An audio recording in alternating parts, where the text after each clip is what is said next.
TV조선 취재기자들이 전하는 뉴스의 중심, 보도본부 한나인, 저는 신효섭입니다. 오늘의 핫 키워드부터 알아보겠습니다. 네, 첫 번째 키워드는 의문의 패북 퇴진입니다. 국민의힘 김기현 대표가 어제 오후 페이스북에 윤석열 정부 성공과 총선 승리가 절박하다는 입장문을 내고 사퇴했습니다. 김 전 대표는 오늘까지도 자맹하는가 하면 사퇴 직전에 이준석 전 대표와 만난 사실이 알려지는 등 결단 전후 행적과 관련해 여러 궁금증을 자아내고 있습니다. 다음 키워드는 9회 말 구원투수입니다. 국민의힘은 오늘 신임 당대표를 뽑는 전당대회를 열지 않고 비상대책위원회 체제로 내년 총선을 치르기로 결정했습니다. 윤재혁 원내대표는 1인 비대위원장 체제로 가되 국민 눈높이에 맞는 적임자를 고르겠다고 했는데요. 인효안, 원희룡, 한동훈 세 사람과 함께 당박 인사에 깜짝 발탁 가능성도 거론됩니다. 다음 키워드 2도 내려놔라입니다. 민주당 비명계 의원 모임이죠. 원칙과 상식이 오늘 기자회견을 열어서 이재명 대표가 대표직을 내려놓고 통합 비대위를 구성해야 한다고 했습니다.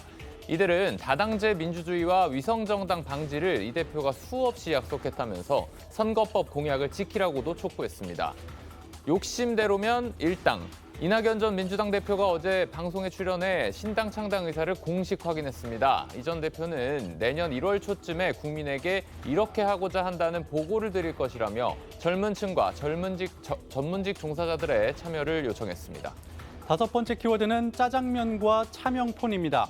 송영길 전 민주당 대표가 돈봉투 의혹 등으로 검찰이 구속영장을 청구하자 짜장면 먹는 사진을 SNS에 올리며 영장심사 잘 준비하겠다고 했습니다. 법원이 18일로 영장심사 날짜를 확정한 가운데 영장 청구서엔 송 전 대표가 차명 휴대폰으로 증거를 인멸하려 한 정황도 담긴 것으로 전해졌습니다. 마지막 키워드는 양복도 잘납한다입니다. 도널드 트럼프 전 미국 대통령이 지난 대선 결과 뒤집기 혐의 등으로 기소돼 찍었던 자신의 머그샷을 활용해 대체 불가 토큰, 즉 NFT 형태의 트레이딩 카드를 판매하겠다고 밝혔습니다.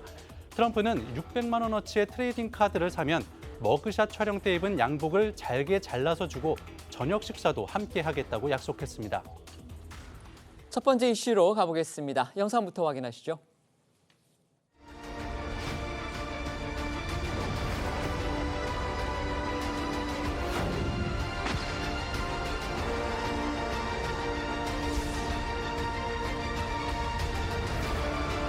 사적성의 각오와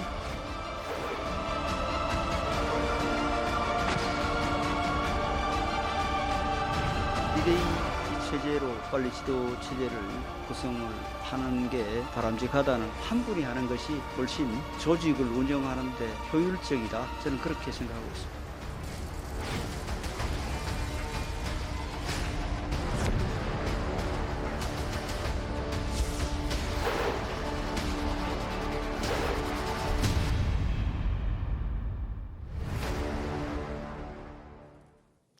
여당의 사실상 지도체제 붕괴, 민주당의 분당 가시화, 총선 얼마 앞두고서 정말 전국이 요동치고 있습니다. 먼저 국민의힘 김기현 대표의 사퇴 소식부터 알아볼 텐데요. 친윤계 핵심 장제원 의원이 총선 불출마를 선언한 지 약 31시간 만에 결단이었습니다. 그 막전 막후에 석연치 않은 부분들이 드러나서 관심이 커지고 있습니다. 네, 먼저 김기현 전 대표죠. 어제 오후 5시를 조금 넘어서 SNS를 통해 오늘부로 국민의힘 당대표직을 내려놓는다라는 글을 올렸습니다. 그러면서 김 전 대표는 지난 9개월 동안 이 나라의 정상화와 국민의힘 윤석열 정부의 성공이라는 이 막중한 사명감을 안고 일을 했지만 사명을 다하지 못해 송구하다라고 적었습니다.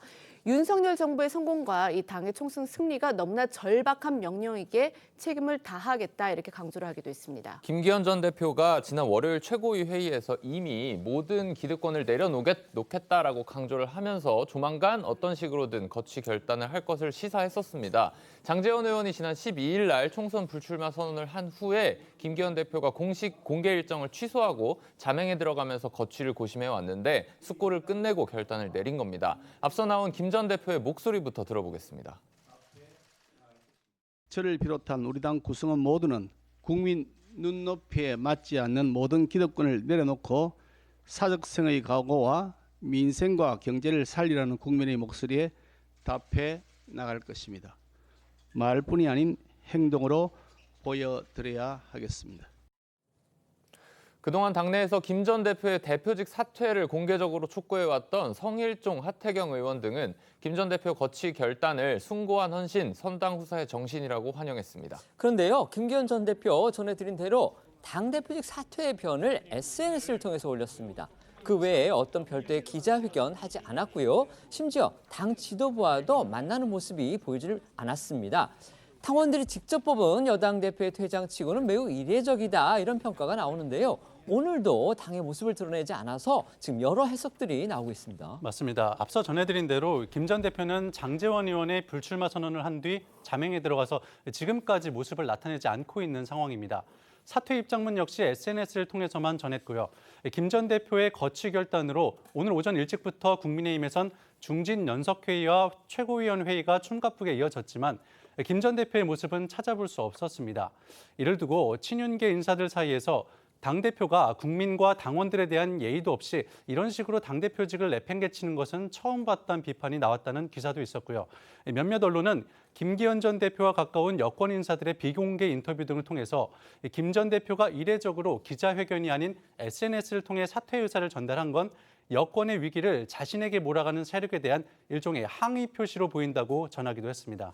여기에 더해서요, 김 전 대표가 이 사퇴 발표를 하기 직전이었습니다. 윤석열 대통령하고 지금 어떻게 보면 야당보다도 더 적대적인 관계를 보이고 있는 이준석 전 대표를 만난 것으로 이게 또 알려지면서 아주 여당을 들썩이게 만들었습니다. 네, 김기현 전 대표와 이준석 전 대표는요, 어제 오전 11시쯤 만나서 1시간가량 대화를 나눈 것으로 알려졌습니다. 이 전 대표는 김 전 대표가 사퇴 선언을 하기 약 30분 전쯤인 어제 오후 4시 30분경에 한 유튜브 채널에 출연해서 김 전 대표의 만남을 공개했습니다. 그러니까 시간상으로 보면은요, 이 전 대표가 김 전 대표와 만난 사실을 공개하고 나서 한 30분 정도 있다가 김 전 대표가 SNS를 통해서 사퇴를 전격 선언한 겁니다.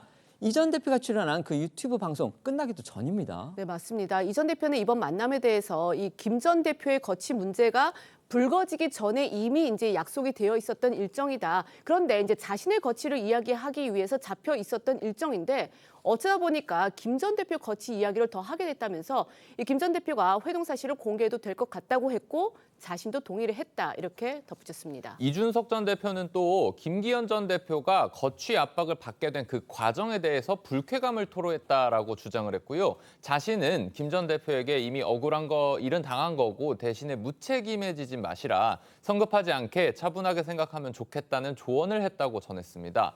이 전 대표는 오늘 오전에는 한 라디오 인터뷰에서 김 전 대표가 자기를 만나기 전까지는 대표직 사퇴에 대해서 최종 결심 내리지 않았던 것 같다고 밝히기도 했었는데요. 이준석 전 대표 목소리도 들어보겠습니다. 원래는 제가 제 거취에 대해 가지고 그냥 얘기하고 이렇게 하려고 만나는 거였는데 어쩌다 보니까 만나가지고 김기현 대표 거취 얘기를 되게 많이 했습니다. 김기현 대표는 솔직히 되게 그 명예를 중요하게 생각하는 분이라 가지고요. 지금 시점에서 본인이 굉장히 뭐가 이거 자리에 집착하는 사람처럼 비춰지는 이 상황 자체가 하루라도 지속되면 난 너무 화가 난다 이런 입장이셨던 것 같아요. 예.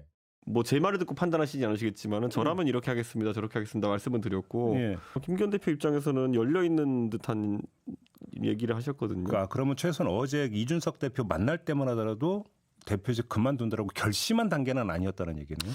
저는 최종 결심하셨으면 좀 아마 저를 만나는 거나 그 다음 일정도 제가 알고 있었는데 그런 것들을 하지 않으려고 하지 않았을까 했습니다. 그러니까. 두 사람이 만난 사실이 알려진 직후에 김 전 대표가 전격적으로 사퇴를 선언하니까 일각에서는 이런 얘기도 나왔습니다. 혹시 김기현이 이른바 이준석 신당 들어가려는 거 아니야?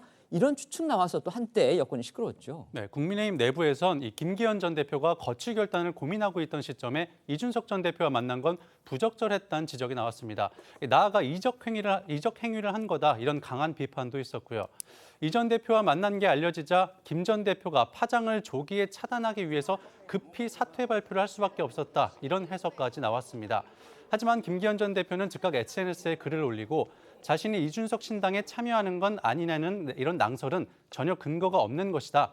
오히려 자신은 이 전 대표에게 신당 창당을 만류했다며 의혹을 전면 부인했습니다. 또 윤희석 국민의힘 선임 대변인은 오늘 한 라디오 인터뷰에서 김기현 전 대표와 이준석 전 대표의 회동은 미리 잡혀 있었던 일정이었고 김 전 대표는 이 전 대표와의 회동 이후에 민주당을 탈당한 이상민 의원과도 만나 국민의힘 입당을 권유했다고 전했고요. 그러면서 김 전 대표가 당대표로서 탈당 만류 등 해야 할 일은 해놓고 사퇴하더라도 하자 이런 생각이 있지 않았겠냐고 밝혔습니다. 김기현 전 대표 어제 당 대표직 사퇴를 발표하면서 다음 총선에 출마할지 그 부분에 대해서는 따로 입장을 내지 않았기 때문에 이거 역시 주목받았습니다. 앞서 김 대표 퇴진을 누구보다 강하게 주장했던 하태경 의원이 당 대표직은 내놓되 지역구는 보장해 주자 이렇게 이제 주장을 했었죠. 그것과 연결지어서도 주목되는 대목입니다. 네, 김 전 대표는 이제 앞서 전해드린 대로 당 대표로서 당이 처한 모든 상황을 책임지겠다 이렇게 이제 재차 강조를 했는데 그러면서도 총선 출마 여부에 대해서는 어떤 언급도 하지 않아서 지역구인 울산이나 뭐 험지 출마 가능성을 열어둔 것이 아니냐 이제 그런 해석이 나왔습니다. 이걸 두고 이제 당 일각에서는 김 전 대표의 이 결단을 환영하면서도 불출마를 언급하지 않은 것은 무책임하다 이런 이제 비판이 나오기도 하는데요. 다만 윤재욱 원내대표는 이 김 전 대표의 대표직 사퇴 결단을 높이 평가해야 한다 이러면서 이런 비판에 대해서 일축을 했고 앞서서 이 김기현 대표 사퇴 공개 서한을 냈던 이용호 의원 역시 김 전 대표가 대표직 사퇴로 응분의 책임을 다한 것이다. 국회의원 출마 여부까지 막는 것은 가중처벌과 같다 이렇게 주장을 하기도 했습니다. 윤재욱 원내대표의 목소리 들어보시겠습니다. 당 일각에서 김기현 대표님 사퇴에 좀 무책임하다, 불출마를 해야 된다 이런 의견도 나오는데 좀 어떻게 보십니까? 뭐 개인적인 입장을 말씀드리고 싶지는 않고요. 어쨌든 당 대표직에서 내려오셔서 당의 혁신의 길을 터 주셨잖아요. 그것을 높이 평가해야 된다고 생각합니다. 장제원 의원의 불출마 선언 때도 그랬지만요. 이번 김 전 대표 퇴진에도 과연 윤석열 대통령의 뜻, 즉 윤심이 작용했느냐 이게 또 관심사입니다. 관련해서 윤 대통령이 이번 네덜란드 방문을 위해서 출국하기 전에 김 전 대표한테 대표직은 유지하고 총선 불출마를 하는 게 어떠냐 이런 메시지를 전달했는데 김 전 대표가 이를 거부했고요. 그러니까 또 윤 대통령이 격노했다 이런 보도도 나왔습니다. 네, 이게 한겨레 신문 보도 내용인데요. 여권 인사들의 설명을 종합을 하면 윤 대통령이 대통령실을 통해서 김 전 대표에게 대표직 유지와 총선 불출마 메시지를 전했다는 겁니다. 하지만 김 전 대표는 이와 정반대로 대표직은 포기하고 총선 출마는 하겠다 이렇게 고집을 했고요. 이를 전해들은 윤 대통령이 격노한 상태에서 네덜란드로 떠났다고 한겨레 신문이 보도를 한 겁니다. 이런 보도가 나간 이후에 국민의힘 내부에서는 해석이 엇갈렸는데요. 윤희석 선임 대변인은 한겨레 보도의 이 시점부터 잘못된 것 같다. 용산이 개입했을 것이라는 생각은 억측이다라고 선을 그었고요. 반면에 이용호 의원은 적어도 그런 보도가 나왔을 땐 그런 말을 한 사람이 있었다는 것 아니겠냐 이렇게 주장하기도 했습니다. 두 사람 목소리를 들어봅니다.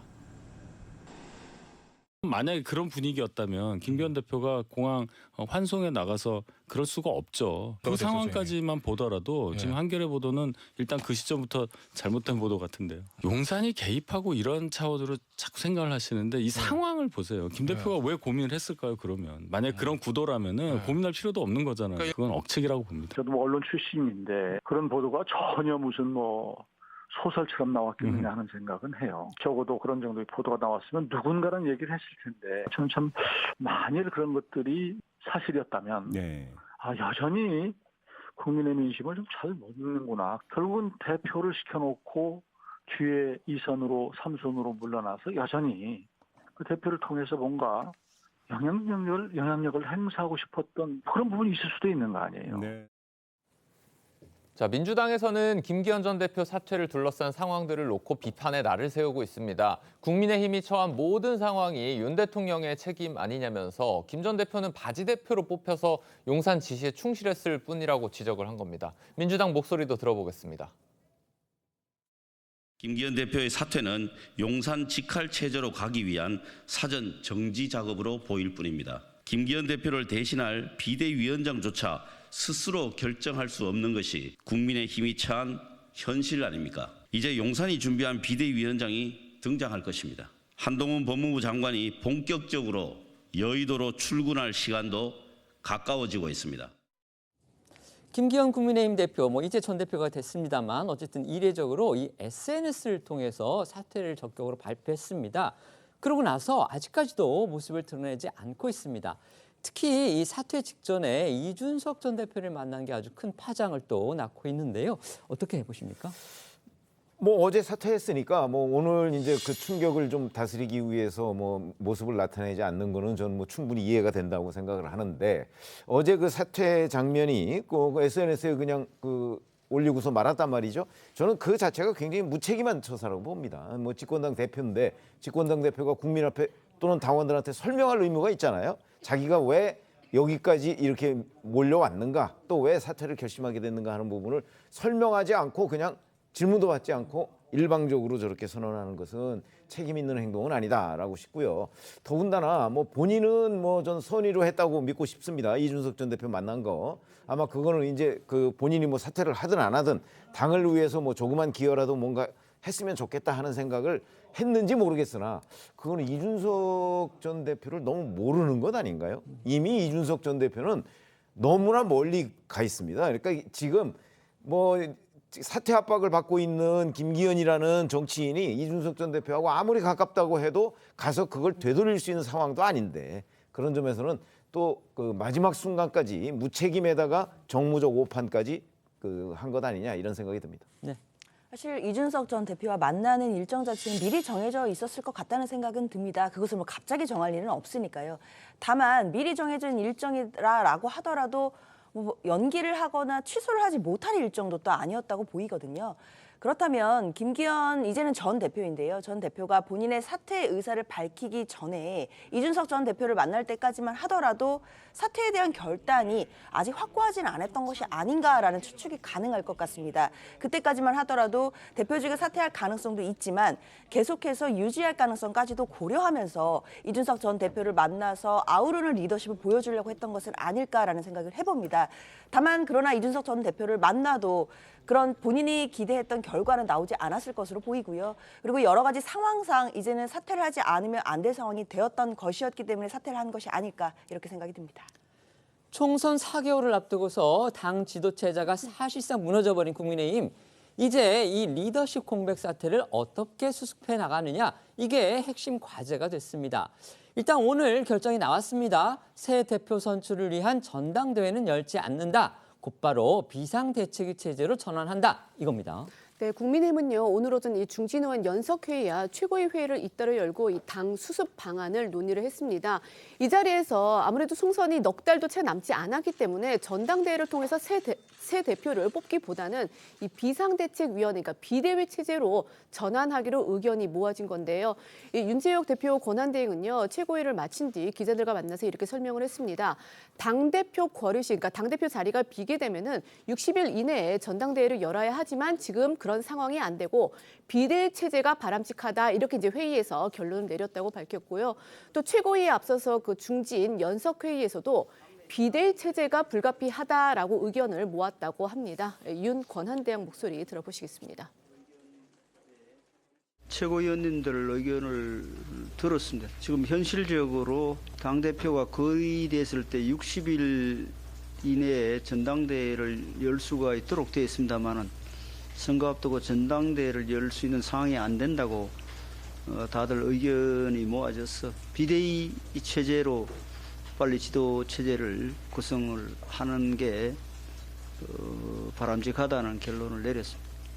국민 눈높이에 맞고 국민들이 공감할 수 있는 그리고 또 당내 현안 문제를 해결할 수 있는 적임자를 골라야 된다는 그런 의견에 일치를 했고.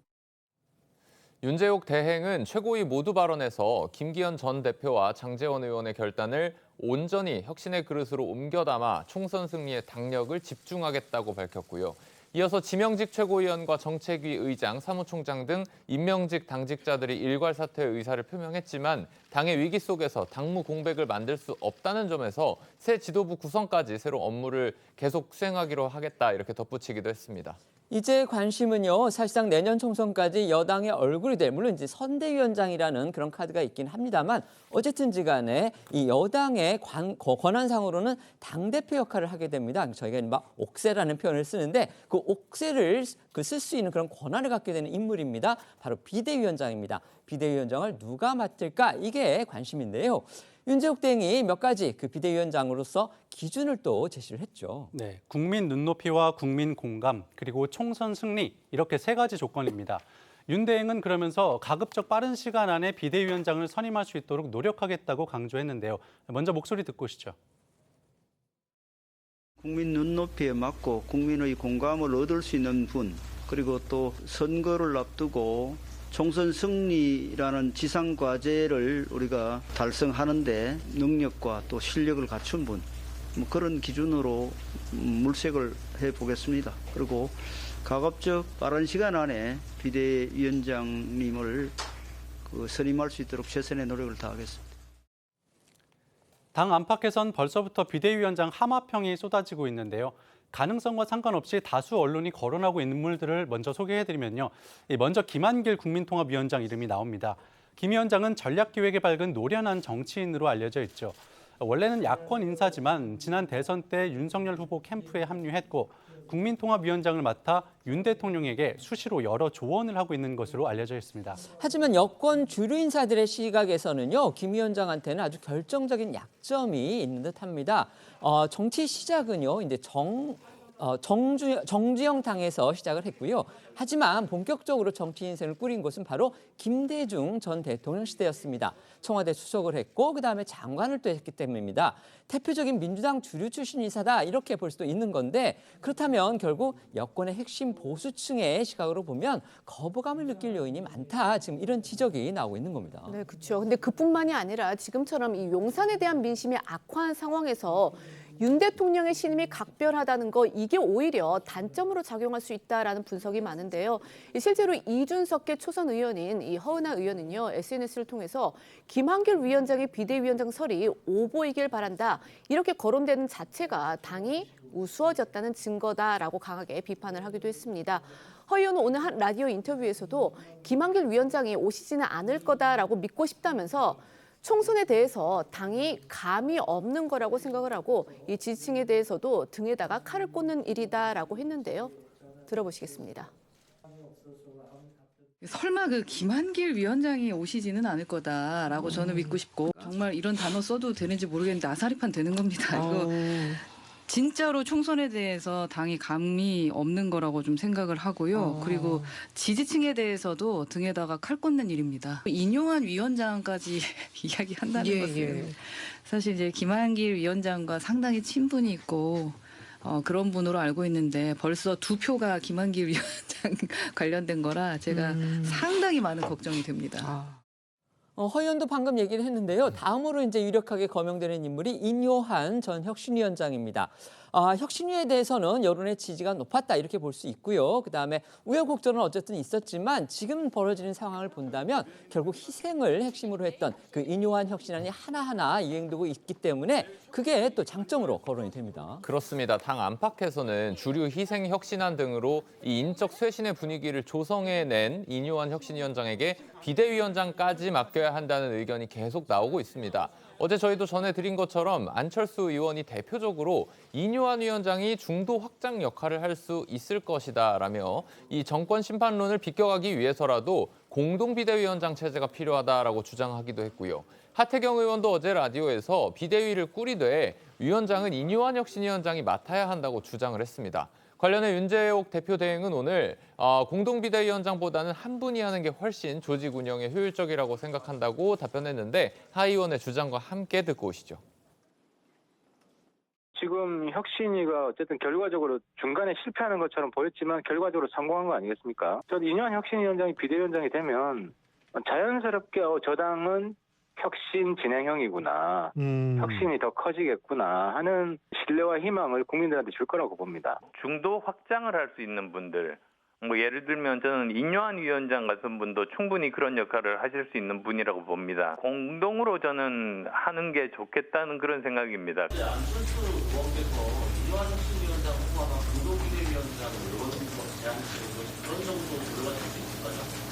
아직까지 정해진 바는 없습니다. 그러나 지도부라는 것은 제 개인 생각입니다. 아직까지 의견을 다 모으진 않았지만 공동선 비대위원장보다는 한 분이 하는 것이 훨씬 조직을 운영하는 데 효율적이다. 저는 그렇게 생각하고 있습니다. 비대위가 꾸려질 때마다 이 단골로 나오는 후보들 이름 또 나오고 있죠. 맞습니다. 21대 총선 전에 이미 비대위를 이끈 경험이 있는 김병준 전 자유한국당 비대위원장이나 윤 대통령의 신임이 두터운 것으로 알려진 안대희 전 대법관 등이 그 예입니다.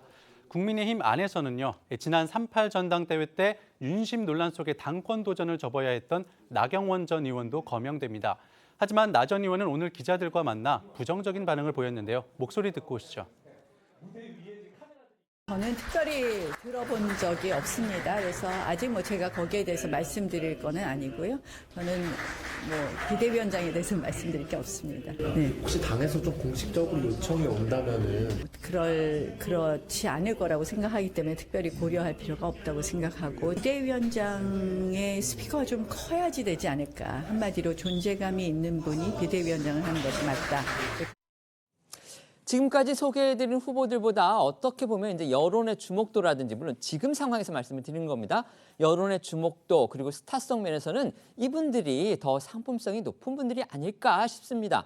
바로 한동훈 법무부 장관 그리고 원희룡 국토부 장관입니다. 그렇죠. 스타 장관들이시죠. 이 국민의힘 주류 의원들 사이에서는 아무래도 높은 인지도, 이 화려한 언변으로 대중적 팬덤이 있는 이 두 장관이 수도권 분위기의 이 반전을 위해서 반드시 등판을 해야 한다 이런 이제 주장이 나오고 있는데 그리고 어제 이제 저희가 전해드린 것처럼 한동훈 비대위원장 이야기는 이 일찌감치 여권 안팎에서 나오고 있던 상황이었습니다.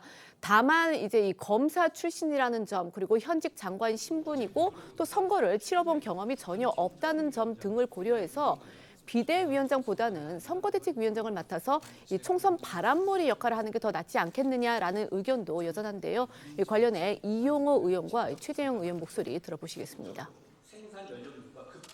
저는 한 장관은 아니라고 생각합니다. 한 장관은 아직은 정치 경험이 훌륭하고 이미지도 좋고 나름대로는 보수에서 소구력이 있지만 비대위원장은 가오마담 자리가 아니라고 생각합니다. 그리고 그 자리에 그런 이제 말하자면 이제 정치 경험이 없고 그냥 이미지만을 위한 사람이 오면 그동안의 연장선상에서 벗어나기가 어렵다고 생각하기 때문에 나름의 컨텐츠를 가지고 경험과 노하우를 가지고 이길 수 있는 나름의 시나리오를 가진 분이 오셔서 판을 바꿔야 된다.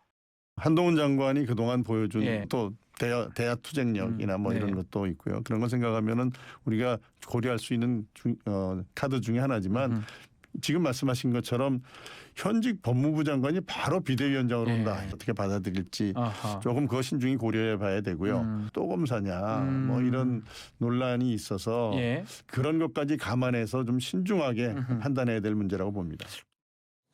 공교롭게도요. 사실상 이제 여당 대표죠. 비대위원장 얘기가 한창이던 어제 한동훈 장관이 이재명 민주당 대표의 정치적 아성이라고 할 수 있는 성남에서 모습을 보여서 주목받았습니다. 한 장관이 어제 성남시청을 방문했습니다. 대표 정책인 교정 시스템 전신화 관련 업무 협약을 맺기 위해서였는데요. 교정시설에 수감 중인 정신질환자를 성남시 의료원에 보내서 치료를 하고 출소 이후에 재범도 막겠다는 계획입니다. 한동훈 장관이 성남시를 방문한 건 취임 이후 처음이었는데 아시다시피 성남시는 이재명 대표가 2010년부터 8년간 시장을 하면서 대선 주자로 발돋움한 요람이죠. 이에 취재진들은 한 장관에게 방문 소감 등을 묻기도 했는데 하지만 한 장관은 정계 진출이 임박했다는 예상이 나오는 상황에서 이 정치적인 해석을 우려했는지 이 말을 아끼는 모습이었는데 목소리를 들어보시죠. 그런 수용자들의 정신질환 문제를 수감 기간 동안에 적절하게 치료하는 것은 우리 사회를 보호하는 길이 될 것이고 물리적으로 이렇게 격리된 수감 기간 동안에 집중적으로 치료받는 것이 효과와 비용 면에서 매우 좋은 대책이 될 수 있을 겁니다. 장관님 어제 밤에 다른 얘기는 제가 네. 성남시 알겠습니다. 정책으로 왔기 때문에 너무 성남시라서 제가 그 얘기할 게 아니니까 조금 앞서서 신유만 기자가 이제 한동훈 장관의 그 성남시 방문 목적을 말씀을 드렸는데 교정 시스템 전신화가 아니고요. 교정 시스템 선진화이기 때문에 저희가 바로 잡겠습니다. 김기현 대표가 물러났지만요. 여권의 인적수의 신로는 그것이 끝이 아니다. 여기에는 또 이론이 없습니다. 장제원, 김기현 이 두 사람 뒤를 잇는 희생 3사탄이 나와야만 민심을 잡을 수 있다. 지금 이런 의견이 많은 건데요. 원조 친윤이라고 불리는 핵심 실세 의원들이 또 있죠. 권성동, 윤한홍, 이철규 의원을 비롯해서 또 일각에서는 최근에 이 김기현 지키기에 앞장섰던 이른바 친윤계 초선 호위무사들, 이들도 혁신 대상이다. 이런 의견 적지 않습니다. 네, 장제원 의원의 내년 총선 불출마에 이어 김기현 전 대표의 대표직 사퇴까지 이어지자 원조 윤핵관으로 불린 권성동, 윤한홍, 이철규 의원 등의 거취에 주목하는 분위기입니다. 민심을 되돌리려면 추가 결단이 필요하다는 목소리가 커지는 건데요. 다만 당사자들은 하나같이 말을 아끼고 있는 상황입니다. 영남권 중진들 역시 거취와 관련해선 침묵을 이어가고 있고 김기현 대표 호위무사를 자처했던 이 친윤 초선 의원들의 목소리 역시 자취를 감춘 상황입니다. 관련해서 권성동 의원 모습 다시 한번 보고 오시죠.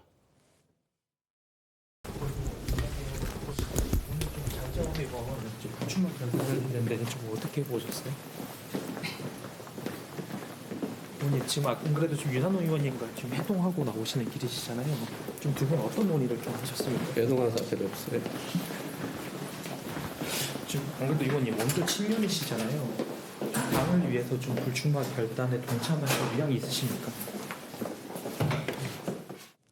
저희가 비대위원장, 그러니까 국민의힘의 비대위원장 후보군으로 이름이 오르내리는 분들 여러분들 저희가 소개를 해드렸습니다. 그런데 아까 저희도 잠깐 말씀드렸듯이 이 비대위원장이라는 게 단순히 지금 당을 비상 상황에서 관리하는 데 그치지를 않고요. 내년 총선이 있기 때문에 사실상 당대표의 권한을 행사하게 됩니다. 이른바 옥세를 가지고 있고 공천장을 수여하게 되는 그런 권능을 갖고 있기 때문에 절대 정치적으로 그 역할이 간단하지가 않습니다. 자, 이 상황에서 비대위원장 후보 어떤 덕목이 가장 필요하다고 보십니까?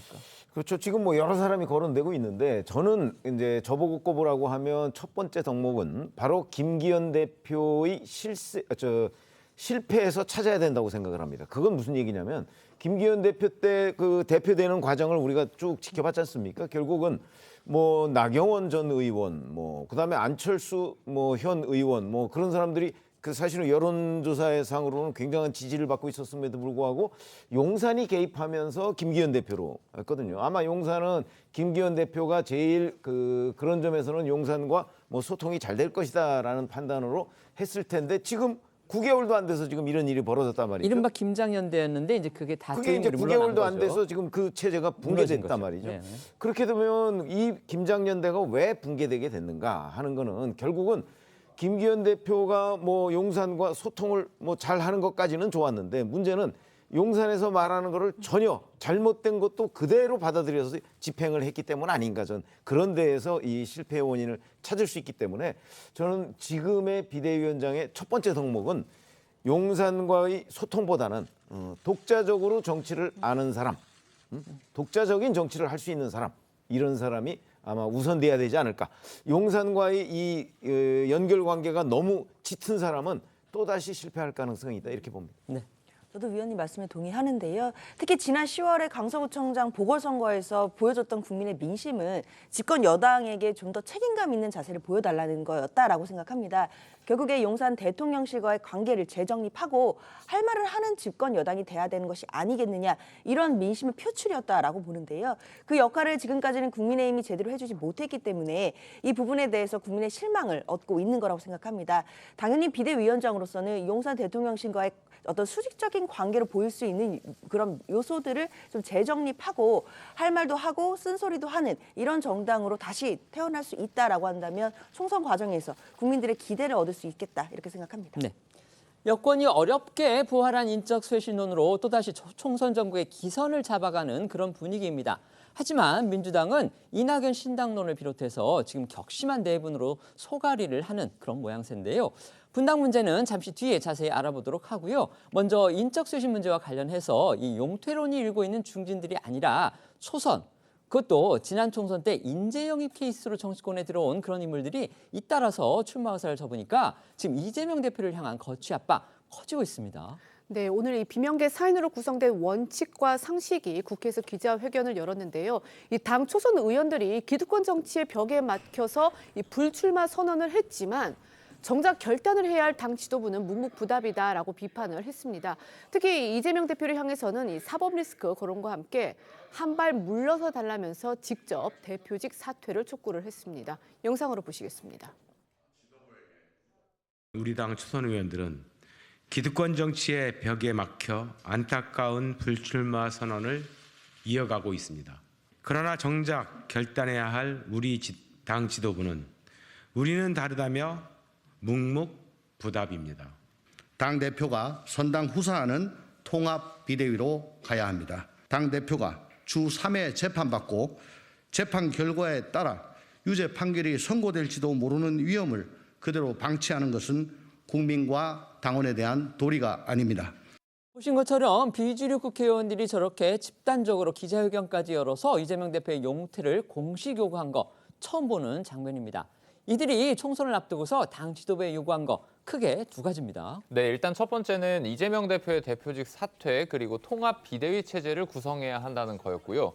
두 번째는 이 대표가 당초 약속했던 선거법 입법 약속을 반드시 지켜달라는 점입니다. 이들은 당 지도부의 결단을 촉구하며 최후 통첩 시한을 올 12월까지로 못 박았는데 또 이 대표가 만남을 요청해 온다면 기꺼이 응하겠지만 아직까지 제안이 온 적은 없다고 전했습니다. 영상으로 보시죠. 길지 않은 시간이라는 게 연말을 딱 의미한다고 봐도 되겠습니다. 뭐 아무래도 저희들이 이야기했던 것이 그동안 12월까지라고 말씀을 몇 번 드렸기 때문에 12월까지라고 봐야 되겠죠. 당대표 사퇴를 요구하는 거 아니에요? 통합 비대위가 들어선다는 건 당 대표직을 내려놓으신다는 얘기겠죠. 이재명 대표가 저번에 회동할 수 있다고 얘기한 것 같은데 회동 요청 받으신 적 있는지 아니면 또 없었습니다. 얘기하면 할 생각은 있으신가요? 없었고요. 만약에 뭐 회동이 온다 그러면 저희들이 피할 이유는 없겠죠. 예, 그러나 지금까지 공식적으로 저희를 만나자는 선언은 없었습니다. 그러니까 친명 주류에 대해서 이제 기득권 내려놔라 이렇게 지금 요구를 한 겁니다. 하지만 이재명 대표를 비롯한 당 지도부라든지 그다음에 친명 주류 침묵하고 있습니다. 네, 실제로 현재까지 민주당에서 이 현역 의원 6명이 불출마를 선언했는데 그중 4명, 즉 과반수가 초선입니다. 특히 어제 불출마를 밝힌 홍성국 이탄희 의원은 지난 총선 때 민주당의 인재 영입 케이스로 정계에 입문한 사람들입니다. 경제통으로 잘 알려진 홍성국 의원은 어제 입장문을 통해 후진적인 정치 구조가 가진 한계로 성과를 내지 못했다며 때로는 객관적인 주장마저도 당리당략을 이유로 폄하받기도 했다 이렇게 밝힌 바 있고요. 판사 출신의 이탄희 의원도 어제 기자회견을 통해서 이 대표를 겨냥해 이 선거제 퇴행을 비판하며 총선 불출마를 선언했는데요. 이렇게 인재 영입 인사들을 포함한 초선 의원들의 불출마 선언이 잇따르면서 당내에선 친명 지도부와 중진들의 희생을 요구하는 목소리가 커지고 있는 상황입니다. 어제 민주당에서는요, 이 무더기 탈당 사례가 또 나왔습니다. 네, 수도권에서 활동을 했던 민주당원 및 경기 광주 시민 약 2천 명이 국민의힘에 입당을 한 건데요. 민주당 출신의 박혜광 전 경기 광주시의회 부의장은요, 어제 국회에서 기자회견을 열고 이재명의 사당이 되어버린 민주당에는 희망이 전혀 보이지 않는다라고 말했습니다. 앞서 이 불출마 의사를 밝힌 홍성국 이탄희 의원부터 박혜광 전 경기 광주시의회 부의장 목소리까지 들어보시겠습니다. 그러나 민주당 후진적인 정치 구조가 가진 한계로 인해 성과를 내지 못했습니다. 제가 가진 것도 또 앞으로 가질 가능성이 있는 것도 다 내려놓겠습니다. 선거법만은 지켜주십시오. 민생을 외면하고 최악의 정치를 보여주고 있는 이재명 대표와 썩은 부패 정치를 단죄하고자 합니다. 말씀드린 대로 이재명 대표는 계속 침묵하고 있습니다. 네, 이 대표는 오늘 원칙과 상식이 요구한 이선 후퇴 그리고 또 일각에서 요구하고 있는 험지 출마에 대해서 어떻게 생각하냐 이런 질문 받았는데 묵묵부답으로 일관했습니다. 이 대표 모습 영상으로 보고 오겠습니다. 원칙과 상식에서 대표님 포함해서 지도부 이선 후퇴 요구했는데 입장이 어떠세요? 국민의힘에서 강제원 의원들 불출마하면서 이제 대표님 좀 희생을 요구하는 목소리도 있는데요. 혹시 험지 출마에 대해서 어떻게 생각하시나요? 원칙과 상식에서 12월 말까지 좀 용단 내려달라 이렇게 요청했는데 지금 좀 어떤 생각 드시는지 궁금한데요. 당대표부터 친명계 주류 의원들까지 이른바 쇄신 요구에 전혀 반응을 지금 보이지 않고 있는 상황에서요. 여기에 민주당의 이른바 올드보이, 그러니까 이제 과거에 잘 나갔다가 이제는 정치에서 물러난 것처럼 그렇게 여겨지는 인물들까지도 총선 출사표를 잇따라 지금 내고 있습니다. 그러니까 민주당 안에서는 이건 되레 인적 쇄신 흐름에 역행하고 있는 거 아니냐 이런 비판도 나오고 있습니다. 예, 대표적으로 박지원 전 국정원장과 정동영 민주당 상임고문, 이종걸 전 의원이 내년 총선에 나설 준비를 하고 있습니다. 박지원 전 국정원장은 그제 자신의 SNS에 고향인 전남 해남 완도 진도군 국회의원 예비 후보로 등록하며 5선에 도전한다고 밝힌 바가 있고요. 2017년 17대 대선에서 민주당 대선 후보로 출마했었던 정동영 상임 고문도 지난 11일 한 라디오 방송에서 자신이 4선을 한 전북 전주 출마를 시사했습니다. 이미 5선 국회의원을 지낸 이종걸 전 의원도 오늘 서울 종로 출마를 선언했습니다. 민주당에서는 기득권이라고 할 수 있는 이들 올드맨들의 총선 도전을 두고 비명계 조응천 의원이 라디오 방송에서 연명받게 되지 않는다라고 꼬집었습니다. 조응천 의원 목소리 듣고 오시죠. 아니 대통령 빼놓고 장관, 당대표, 총리 다 했는데 국회의원, 대통령 후보까지 하신 분인데 그거 거치면서 보여준 게 뭐야? 그 큰 자리에서도 보여준 게 없는데 이제 와서 국회의원 한 번 더 하겠다고? 그것도 영부제에 가서 땅 짓고 헤엄치겠다고? 그건 연명받게 되지 않잖아요. 아까 민주당 대선 후보를 출마했던 정동영 상임고문이 2017년 17대 대선이라고 그랬는데요. 2007년이기 때문에 바로 잡겠습니다. 총선을 앞두고서 민주당에 치명상을 줄 수 있는 결정적 요인 중에 하나는 바로 앞서 말씀드렸던 이 분당 문제입니다. 그동안 아주 열심히 군부를 떼었던 이낙연 전 대표가 어제 마침내 신당 창당을 공식화했습니다. 이거 정말 결정적인 변수가 될 수 있습니다. 네, 이낙연 전 대표는 어제 SBS에 출연해서 내년 총선에서 욕심은 제1당이라며 신당 창당 의사를 공식화했습니다. 새해 초로 언급한 창당 시기와 관련해 1월 초에 국민들께 보고드리는 정도가 될 것이다 이렇게 설명했습니다. 또 이 전 대표는 오늘 KBS 라디오 방송에 출연해선 민주당 내에서 불거진 이재명 대표 험지 출마론에 대해 자신이 이러쿵저러쿵 말하는 건 부질없다고 말하면서도 초선 의원들이 먼저 불출마를 선언한 건 안타깝다고 밝혔는데요. 이어서 악화가 양화를 구축하는 법칙이 여의도를 배회하고 있다고도 평가했습니다. 이 전 대표 목소리 듣고 오시죠. 제가 그분에 대해서 이러쿵저러쿵 말하는 것은 부질없다고 생각합니다. 오히려 지금 민주당에서 홍성국, 이탄희, 오영환 이런 참으로 보배 같은 초선 의원들이 먼저 불출마를 선언한 것 참으로 안타깝고 아깝습니다. 어떻게 해서 우리 정치판은 귀하고 좋은 사람이 먼저 배제되고 그러지 않은 사람이 더 버티고 또 들어오려고 하고 있는가. 이낙연 전 대표가 들으신 것처럼 이제 마침내 신당 창당을 저렇게 공식적으로 확인을 하니까요. 친명계 강경파 의원들이 먼저 반발하고 나섰습니다. 네, 이 민주당 내 강성파 초선 모임인 철험의 소속의 김용민 의원은요. 어제 자신의 SNS를 통해서 이낙연 전 대표가 주요 정치인에서 한순간에 정치꾼으로 전락한 것 같아 안타깝다라고 비판을 했습니다. 양이원영 의원도요. SNS를 통해서 누구를 위한 신당 창당이냐면서 사익을 위한 권력에 눈이 멀어 대의를 저버려서는 안 된다라고 반발했습니다. 친 이낙연계로 알려졌던 의원들까지도 이 이낙연 전 대표의 신당 창당에 대해서는 반대 의사를 또 공식적으로 밝힌 분들이 있습니다. 그리고 일부 친문계 의원들에서도 같은 입장이 나오고 있습니다. 네, 그 사람들이 누구냐면 이 친낙계로 분류가 되는 이병훈 의원과 이 친문계 윤건영 의원인데요. 이병훈 의원은 이 전 대표의 이 신당 출범에 대해서 어제 기자회견을 열고 제1야당인 이 민주당의 분열을 초래할 가능성이 크다라면서 반대 의사를 밝혔습니다. 윤건영 의원도요. 오늘 한 라디오 방송에서 도시락 싸들고 다니며 말리고 싶은 심정이다라고 말을 했는데요. 이병훈, 윤건영 의원의 목소리 들어보시겠습니다. 제1야당인 민주당의 분열을 초래할 가능성이 대단히 큽니다. 그래서 저는 신당에 참여할 의사가 없고 또 반대한다는 사실을 명백하게 밝힙니다.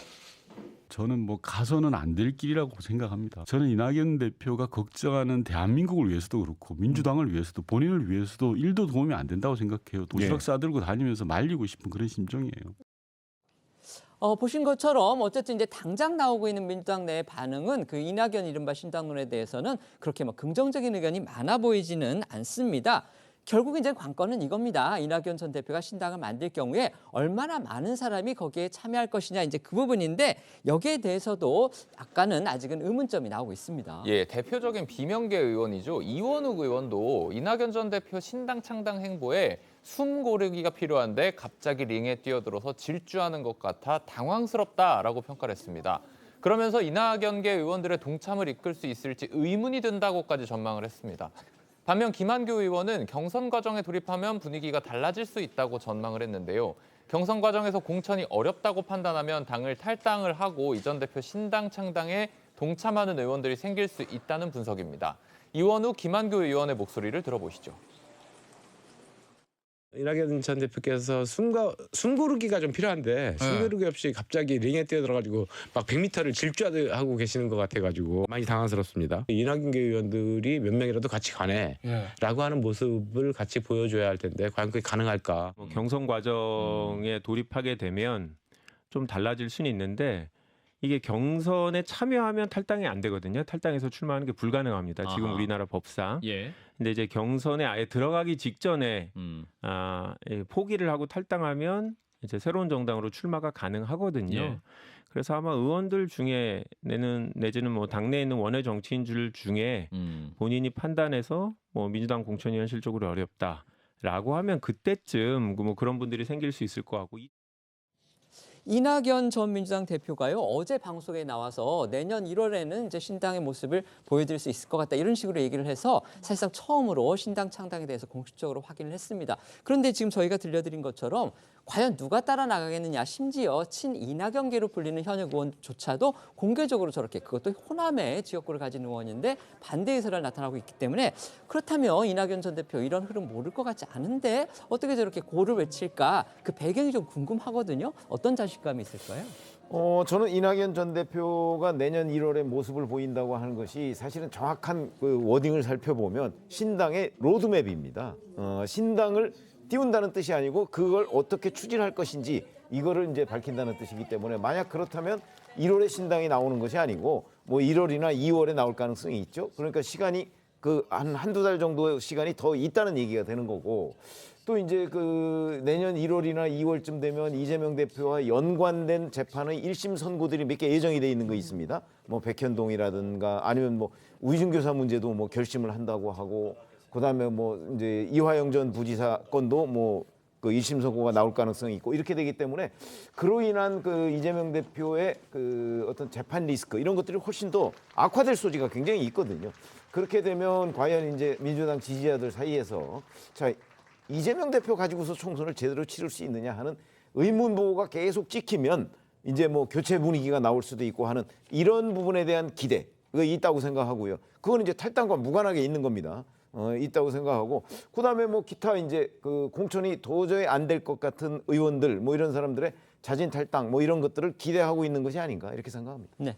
저는 아직도 이낙연 전 대표가 고민하고 있을 거라고 생각을 합니다. 신당 창당의 가능성도 열려 있지만 또 아닐 가능성도 열려 있다라고 생각을 하는데요.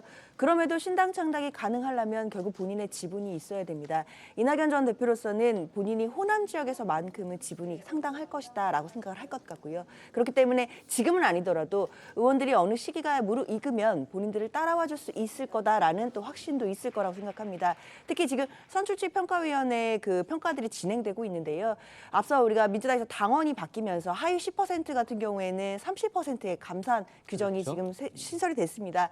이 결과를 물론 공개하진 않지만 개별 의원들에게는 알려주거든요. 만약에 그렇게 되었을 때 의원들이 자신의 정치적인 계산이라든지 공천 가능성 이런 부분들을 계산해서 이낙연 전 대표 쪽에 어떤 같이 갈 가능성을 타진할 수도 있다라는 부분도 계산할 수 있는 상황이라고 보입니다.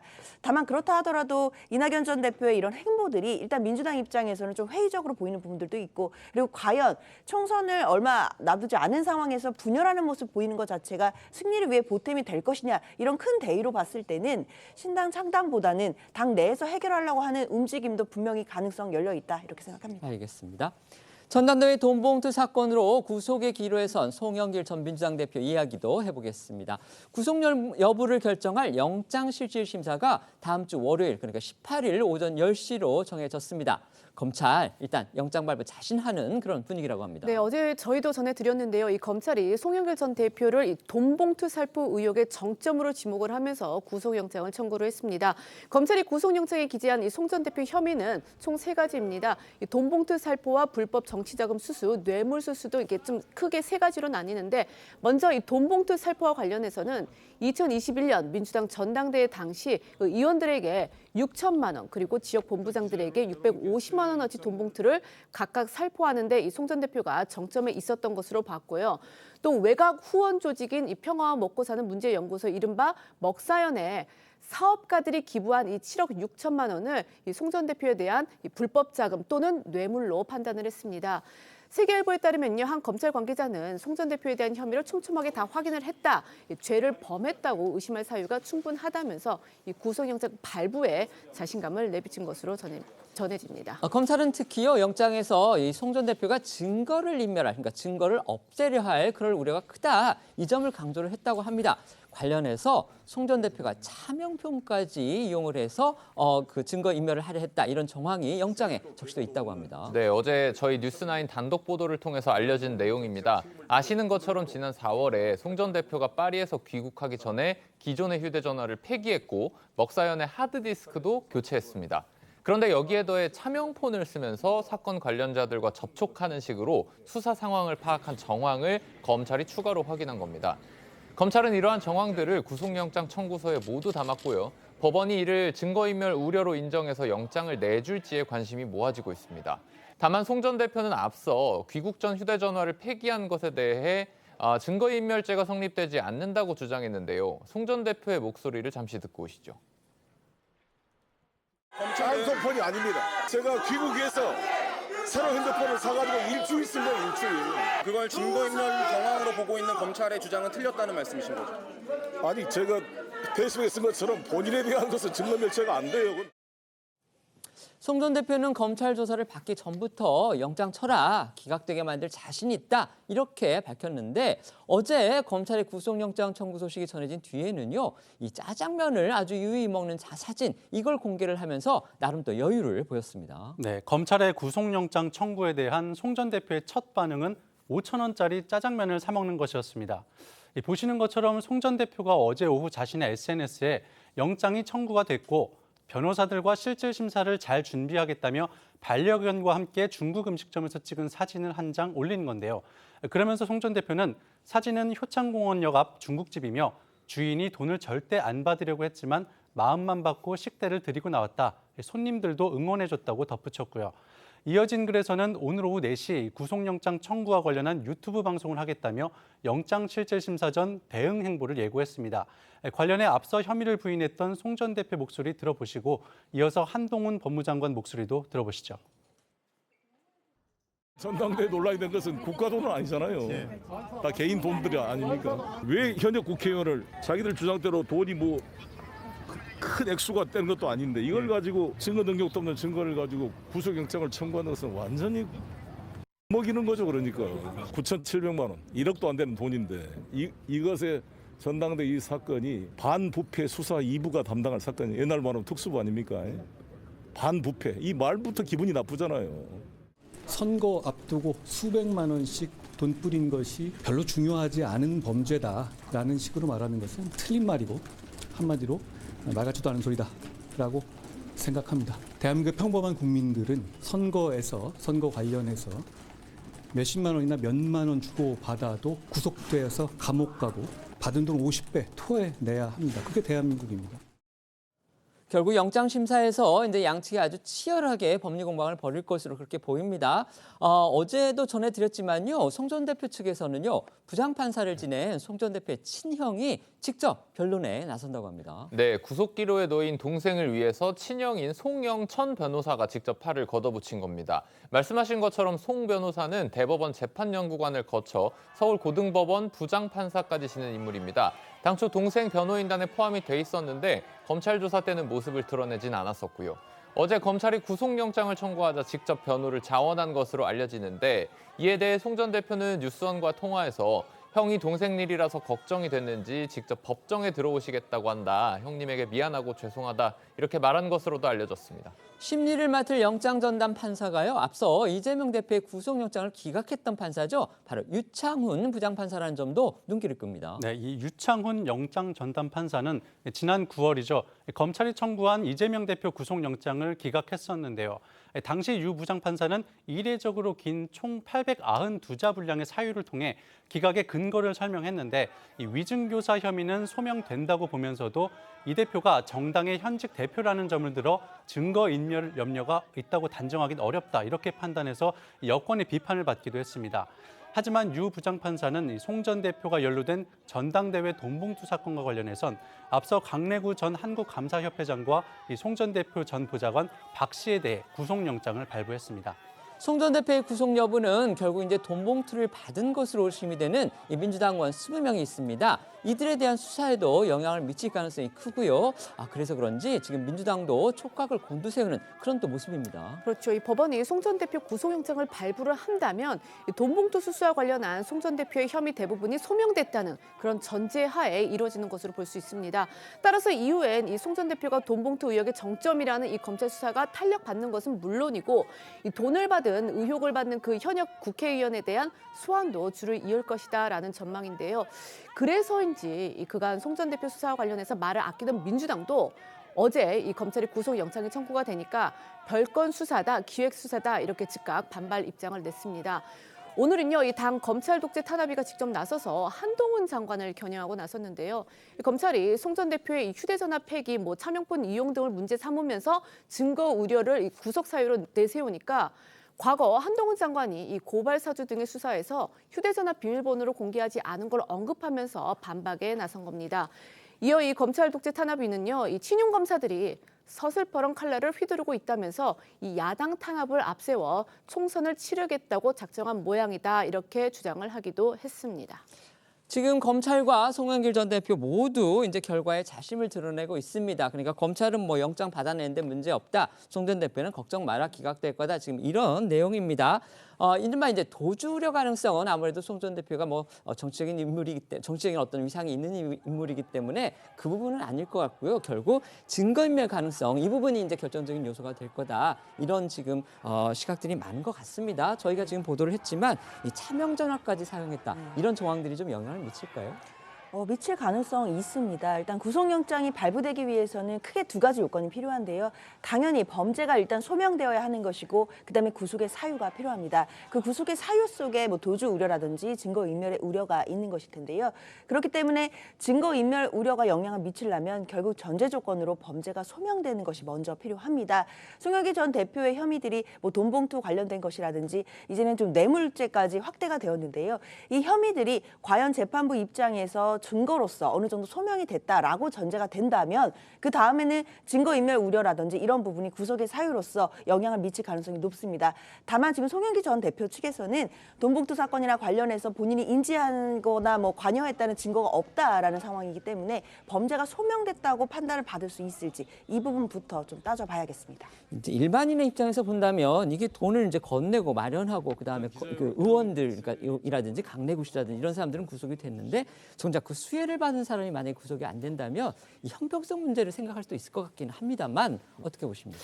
그렇기도 하고 더군다나 이제 그 이정근 전 부총장의 그 녹음 파일을 보면 그 송영길 전 대표한테 보고한 흔적들이 곳곳에 나오거든요. 그 얘기는 그게 무슨 그 이정근 전 부총장이 기획해서 녹음한 것도 아니기 때문에 충분히 저는 믿을 만한 증거가 된다 이렇게 봅니다. 다만 오히려 유창훈 영장 전담 판사가 지난번 이재명 대표 그 구속영장을 기각할 때도 보면 그 기각 사유에 저는 이해 안 되는 앞뒤가 맥락이 이해 안 되는 부분이 굉장히 많아요.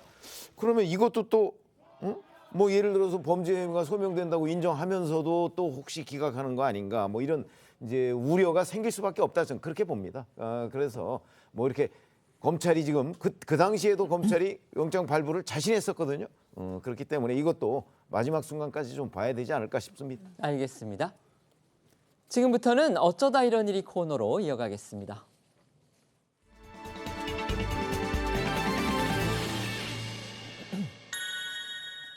첫 번째는요, 국민소득에 맞는 정치입니다. 이명박 전 대통령의 모습이 보입니다. 어떤 내용입니까? 네, 생애 첫 서해전을 연 이명박 전 대통령의 소식인데요. 어제 개막한 이 전 대통령의 서해전 스며들다는요, 재임 시절과 퇴임 후 10년 동안 직접 써내려간 90여 개의 작품이 전시되고 있습니다. 어제 이 개막식에는요, 이재호 민주화운동 기념사업회 이사장과 정운찬 전 국무총리를 비롯해서 김대기 대통령 비서실장 그리고 권성동 의원 등 이 전 대통령의 이 재임 시절 측근들이 다수 참석을 했습니다. 이 전 대통령은 이 정치 현안에 대한 직접적인 발언은 자제를 하면서도 참석한 정치인들을 향해서 3만 불 국민소득에 걸맞은 정치를 해줬으면 좋겠다 이런 말을 밝혔는데요. 들어보시겠습니다. 정치인들 와 있기 때문에 한마디 해야겠습니다. 잘 해주세요. 그래서 나라가 3만 불 국민소득에 걸맞는 정치를 해줬으면 좋겠다. 국민소득이 3만 불 되면 노사도 바뀌고 정치도 바뀌는 것을 저는 확실히 봤습니다. 예외가 딱 하나 있습니다. 대한민국. 이명박 전 대통령이요, 어제 그 교도소에 수감됐던 걸 오지에 다녀왔다, 이렇게 또 표현을 해서 눈길을 끌었습니다. 맞습니다. 이 전 대통령은 퇴임 후에 오지를 갔다 왔는데 분노와 미움, 이 모든 것을 붓을 들고 서해하며 마음을 달랬다. 이렇게 서해에 집중하게 된 배경을 밝혔습니다. 교도소를 오지라고 표현하면서도 교도소 안에서의 생활이 많이 고되지는 않았다는 취지의 말을 보태기도 했는데요. 이 전 대통령은 마음을 비우니까 새끼 식사 시간 때 밥이 딱딱 나오고 자기 싫어도 편안한 잠을 자게 해주고 나는 괜찮았다. 하지만 밖에 있는 많은 분들이 고생해서 미안하고 감사하다고 그렇게 전하기도 했습니다. 이 전 대통령은요, 이 교도소에 있을 때 고등학생한테 편지를 받았다고 합니다. 그 일화를 전했다고 하죠. 네, 이 전 대통령이 대통령 재임 당시 벌어진 광우병 사태를 회고하는 과정에서 교도소 복역 중이던 작년 12월 광주에 있는 한 고등학생에게 받았던 편지를 소개했는데요. 광우병 사태와 관련해 오해를 하고 있었다며 사과의 내용이 담겨 있었습니다. 이 전 대통령 목소리 들어보시죠. 초등학교 다닐 때 이명박 대통령께서 육소고기를 수입해서 우리 다 죽이려고 했다고 그렇게 생각하고, 또 선생님이 토요일만 되면 학생들을 데리고 서울 광화문까지 와서 그러면서 자기가 고등학교 다닐 때까지 대통령님을 정말 원망했다 이렇게 하면서 이제 모든 것을 깨달았기 때문에 사과의 편지를 쓴다고 이렇게 쭉 사과의 편지를 내고 있었습니다. 자기가 놀래는 학교에 인수하던 선생님이 지금 미국 소문을 잘 먹고 있는 걸 보고 놀랬다고 그렇게 편지를 써왔습니다. 네, 이 전 대통령은 이 학생의 편지를 받고 놀랍고 고마웠으며 대한민국에 희망이 있다고 생각했다며, 이 학생에게는 그런 정신으로 살아가면 많은 고초를 겪을 수 있는데 그럼에도 꺾이지 않고 올바른 생각을 계속 가진다면 언젠간 큰 뜻을 이룰 것이라는 답장을 보냈다고 밝혔습니다. 두 번째는 영웅 씨 덕분이야입니다. 가수 임영웅 씨의 모습이 보입니다. 이건 또 어떤 내용입니까? 임영웅 씨가 이 팬들에게 인사를 할 때 건행, 이게 좀 유명하거든요. 이게 무슨 뜻이냐면 건강하고 행복하세요. 이걸 준말로 해서 건행 인사를 좀 하는 걸로 유명한데, 실제로 팬들에게 이 평소 건강검진의 중요성을 늘 강조를 해서 이 건강검진 전도사라고 불리기도 합니다. 그런데 이런 동료 덕분에요, 실제로 임영웅 씨의 팬이 암을 조기에 발견한 사연이 알려지면서 화제가 되고 있습니다. 이 팬은요, 이 대장내시경 전에 약물을 먹는 게 너무 힘들어서 매번 대장내시경을 피해 왔다고 하는데, 그런데 이 건강검진을 독려하는 이 임영웅 씨의 당부에 건강검진에 도전을 하게 됐고 다행히 초기 암을 발견해서 치료를 마칠 수 있었다고 합니다. 이 팬의 사연은요, 지난 10월 열린 서울 콘서트에서 임영웅 씨가 직접 소개를 하면서 화제가 되기도 했는데요. 보시겠습니다. 대장내시경은 먹는 약물 너무 역겹고 힘들어. 그렇죠? 매번 대장내시경은 피하고 안 했는데 이번에는 영웅 씨가 건강검진하라 해서 역겹던 약물도 꿀물처럼 느껴지면서 그만큼 편안하게 건강검진을 마쳤습니다. 덕분에 초기 단계 암 진단받고 치료 마쳤습니다. 진짜 감사하고 사랑합니다. 정말 다행이네요. 이게 암이 초기에 발견이 돼서 치료가 됐다는 게. 또 어디 계셔? 건강하시죠? 건행!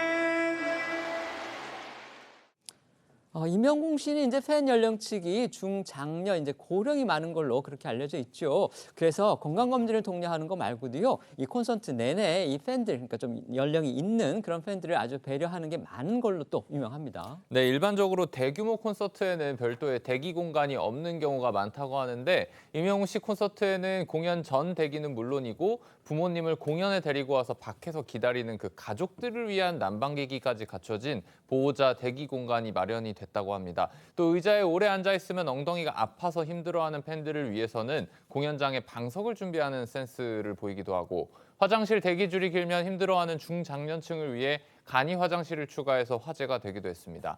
이런 배려 때문인지 임영웅 씨 콘서트를 다녀온 중장년 팬은 물론 동행했던 자녀들까지 감동했다는 후기가 많다고 하는데요.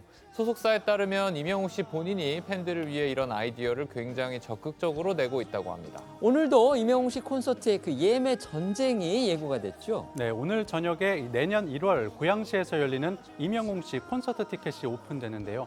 임영웅 씨 공연은 티켓팅도 어렵고 안표도 극성을 부리는 걸로 유명하죠. 소속사 측은 불법 티켓에 대해선 엄중하게 대처할 방침이라고 합니다. 불법 거래로 간주되면 사전 안내 없이 바로 취소될 수 있다는 건데요. 이 티켓 불법 거래와 사기 피해에도 주의를 당부했습니다. 세 번째는 아기의 극적 생존입니다. 이거 뭔가 아주 흐뭇한 얘기인 듯합니다. 네, 시속 200km 이상의 토네이도가 강타한 미국의 테네시주에서 영화와도 같은 기적이 벌어졌습니다. 현지 시각으로 지난 9일 토네이도의 강풍이 테네시주에 사는 한 가족의 집을 덮쳤는데요. 이 집이 트레일러로 된 집이라서 강풍을 버티지 못하고 그만 무너져 버리고 말았다고 합니다. 당시 집안에는요, 엄마와 남자친구 그리고 1살 된 첫 아들과 생후 4개월 된 둘째 아들이 함께 다 있었다고 하는데 첫 아들은 첫째는요, 엄마의 품에 안겨서 이 무너진 벽 밑에서 강풍을 피했는데 문제는 이 4개월 된 둘째 아들이었습니다. 강풍에 지붕이 떨어져 나가면서 이 아들이 누워있던 요람이 통째로 공중으로 날아가 버리고 만 겁니다.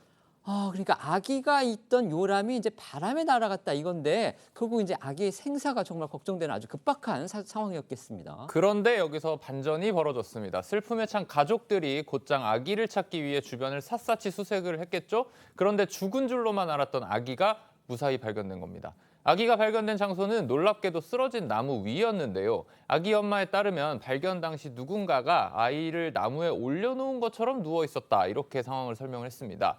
다행히도 아기는 얼굴 옆에 작은 상처가 난 것 외에는 크게 다친 곳도 없었다고 하고요. 이 가족은 비록 토네이도로 집은 잃었지만 오히려 삶의 기쁨을 더 알게 됐다면서 아기가 무사히 돌아온 것에 감사의 마음을 전했습니다. 저희는 1분 뒤에 다시 돌아오겠습니다.